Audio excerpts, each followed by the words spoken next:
सादा जूते, मामूली कीमत के कपड़े, कहा तो ये जाता है कि आपके बैरून मुल्क खुफिया अकाउंट हैं, बैरून मुल्क होटल हैं, वो सारी दौलत कहाँ है?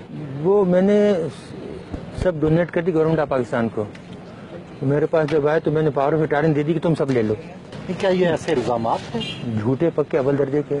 मैंने आपको बताया ना कि जितने मुनाफिक और झूठे इस कौम में मिलेंगे आपको, खासतौर से हुक्मरानों में नहीं और कहीं नहीं मिलेंगे।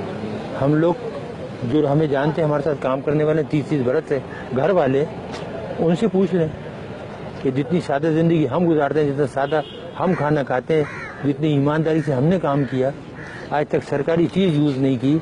अगर दफ्तर का आदमी आया तो उससे काम लिया तो उसको हमेशा 500 रुपये दिए। डॉक्टर साहब, कितनी पेंशन मिलती रही आपको? पहले तो मिलती थी 4,467 रुपये, अभी 19,000 हो गई। फिर बाद में गवर्नमेंट की स्पेशल पेंशन दी है। जब उन्हें ये पता लगा कि इनके पास कोई पैसा वैसा नहीं है, इन्होंने कोई चोरी नहीं की और ये सब बकवास थी, प्रोपेगेंडा था, न मकान है, न अकाउंट है, न कुछ है, तो फिर आए कि जी हमें पता है आपको बहुत तकलीफ है फाइनेंशियली, बहन भाइयों से ले लेके गुजारा कर रहे हैं, तो फिर एक स्पेशल पेंशन दी। कि आपकी टीवी की एक औरत होती जो पहले सब्जियाँ बेचती थी, वो एक दिन एक प्रोग्राम में कह रही थी, बहुत दिन हुए, कि जी इनके 23 प्लाट हैं इस्लामाबाद में, 23 बंगले। एक और साहब हैं जो अपने आप को बहुत बड़ा मशहूर कंपेयर कहते हैं, वो कहने लगे कि जी ये तो ठीक है इनको बंद कर दिया, लेकिन इनके जो मिलियंस बाहर रखे हैं वो भी तो मंगाओ। तो कितने के प्लॉट आपके हैं इस्लामाबाद में? पूरा इस्लामाबाद, पूरा पाकिस्तान मेरा नहीं, वैसे जहाँ जैसे आपकी जाती मलकियत कितने हैं?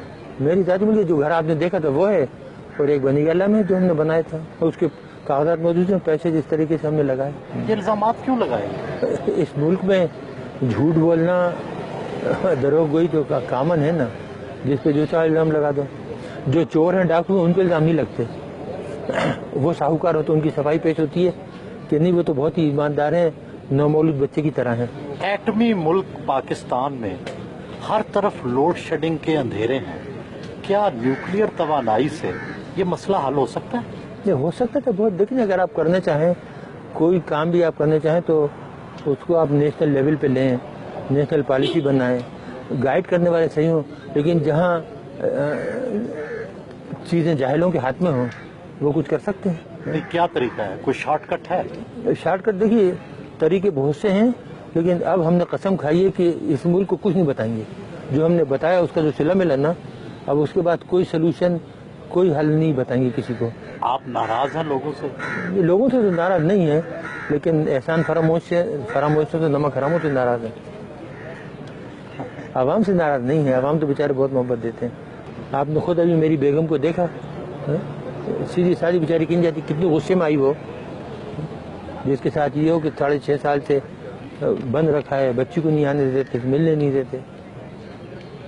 बोल देते कि लुटेरे डाकू तो पूरी दुनिया में घूमते फिरते हैं और हम इस मुल्क के लिए खतरा बन गए, जबकि हमारा कोई ताल्लुक ही नहीं। 9 साल से हमारा कोई ताल्लुक ही नहीं ऑर्गेनाइजेशन से। गैर मुल्की अखबारात में आता है कि टम्बकटू में आपका कोई होटल भी है। ये बिल्कुल होटल है, हमारा तो नहीं है। हमने तो गरीब को बना के दिया था बेचारे का, वो बेहद गरीब था, मुसलमान था, बेहद गरीब लोग हैं। हम सब ने मिल के 8-10 आदमियों ने चंदा करके, तो तकरीबन $50,000 थे, उसको वहाँ उसने जगह ली थी और उसको उसने बनाया। अगर हमारा तो हमारे पास वहाँ से पैसे आते कि नहीं आते, और हमें वहाँ बनाने की जरूरत पड़ी थी। अगर हमें बनाना होता तो यहाँ इस्लामाबाद में 1-2 घर खरीद के उससे आमदनी नहीं कमाते। डॉक्टर साहब, जिंदगी में किसी बात का पछतावा भी है? इस कौम के लिए काम करने का।